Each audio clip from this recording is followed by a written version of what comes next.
बहुत समय पहले सिंघल द्वीप की राजकुमारी पद्मावती अपनी सुंदरता ही नहीं बल्कि अपनी बुद्धिमानी और साहस के लिए भी जानी जाती थीं। एक दिन मेवाड़ के वीर राजा रावल रतन सिंह शिकार करते करते वहां पहुंचते हैं। पहली ही मुलाकात में दोनों के दिल एक दूसरे के लिए धड़कने लगते हैं। उनका विवाह होता है और पद्मावती चित्तौड़ की रानी बनकर आती है। उनके आने से किले में प्रेम, सम्मान और खुशियों का माहौल फैल जाता है।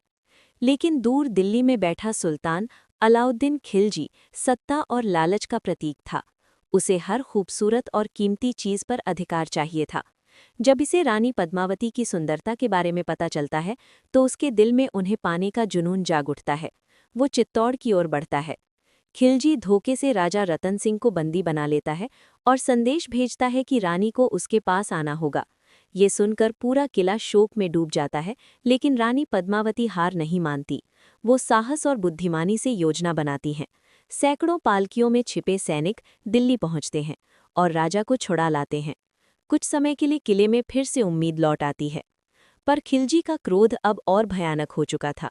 वो विशाल सेना लेकर चित्तौड़ पर हमला करता है। भयंकर युद्ध होता है।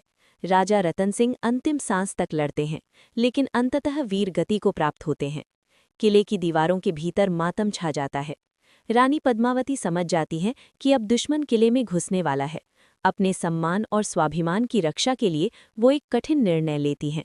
वो चित्तौड़ की सभी महिलाओं के साथ अग्नि में प्रवेश करने का संकल्प करती हैं। आंखों में आंसू लेकिन चेहरे पर अद्भुत साहस लिए वे जौहर की अग्नि में समा जाती हैं, अपनी इज्जत को बचाते हुए। जब खिलजी किले में प्रवेश करता है तो उसे सिर्फ सन्नाटा, राख और खाली महल मिलता है। उसकी जीत भी हार में बदल